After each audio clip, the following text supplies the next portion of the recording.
Hello friends, welcome back to my channel. இன்றைக்கி சூப்பரான ஒரு தோசை ரெசிபி, ரொம்ப டேஸ்டியாக இருக்குங்க. இவ்வளோ நாள் இது மாதிரி செஞ்சு சாப்பிடாமல் போயிட்டுமே நீங்கள் வருத்தப்படுவீங்க. அது மாதிரி ஒரு தோசை.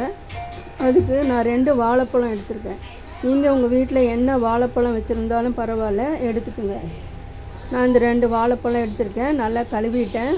இப்போ இது தோலை எடுத்துகிட்டு குட்டி குட்டி பீசஸாக இந்த வாழைப்பழத்தை நம்ம கட் பண்ணி வச்சுக்கணும். வாழைப்பழம் சாப்பிடாத பெரியவங்களுக்கு சின்னவங்களுக்கு இது மாதிரி தோசை ஊற்றி கொடுத்தீங்கன்னா இனிமேல் நார்மலாக சாப்பிட்ற தோசை இல்லாமல் இந்த மாதிரி தோசை தான் கேட்பாங்க. இப்போ வாழைப்பழம் நல்லா பொடியாக கட் பண்ணியாச்சு. 2 வாழைப்பழம் எடுத்துருக்கு. அதனால் நான் 4 கரண்டி மாவு நான் ஊற்றிக்கிட்டேன். நம்ம எவ்வளோ வாழைப்பழம் எடுக்கிறோமோ அதுக்கு தகுந்த மாதிரி நம்ம இட்லி மாவு, தோசை மாவு நம்ம வீட்டில் அரைச்சி வச்சுருப்போம் பார்த்திங்களா, அந்த மாவு தான் எடுத்துக்கணும். இப்போ அந்த மாவு 4 கரண்டி நான் ஊற்றிட்டேன். இப்போ இட்லி மாவுலேயே உப்பு இருக்குது, இருந்தாலும் ஒரு பிஞ்சு உப்பு நான் சேர்த்துக்கிறேன். அதுக்கப்புறமா மிளகுத்தூள், அது ஒரு பிஞ்சு. அதிகமாக வேணா கூட நீங்கள் அதிகமாக போட்டுக்கலாம். அதுக்கப்புறமா நாட்டு சர்க்கரை எடுத்துருக்கேன். நீங்கள் வெல்லம், ஒயிட் சுகர் எது வேணாலும் எடுத்துக்கலாம். சாப்பிட்ற இனிப்போட அளவை பொறுத்து நீங்கள் இது கூட்டவோ குறையவோ செஞ்சுக்கலாம்.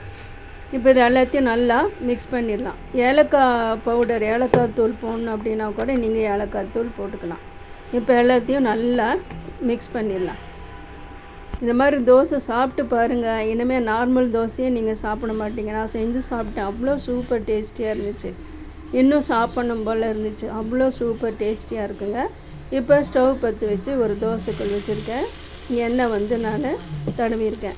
இப்போ கல் ஹீட் ஆனதும் நான் ஒரு 2 கரண்டி மாவு அப்படியே அந்த பழத்தோடு சேர்த்து அப்படியே எடுத்து ஊற்றணும்.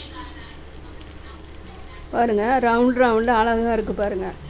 குட்டி பிள்ளைங்களுக்கு இது மாதிரி நீங்கள் செஞ்சு கொடுங்க. சூப்பராக சாப்பிட்டுக்குவாங்க. ஈவினிங்கில் ஸ்கூல் முடிஞ்சு வரும்போது கூட நீங்கள் செஞ்சு கொடுக்கலாம். அவ்வளோ சூப்பர் டேஸ்டியாக இருக்கும்.